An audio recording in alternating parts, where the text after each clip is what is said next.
কার জন্য ওরকম করছিস? কার জন্য করছিস? এদিকে তাকা, এদিকে। কেন করছিস এরকম? তোর প্রিয়জনের জন্য? হ্যাঁ, এইদিকে এইদিকে এইদিকে।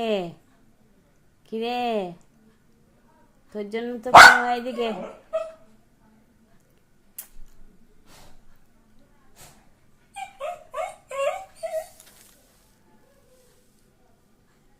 এত উতলা কেন সব জিনিসে?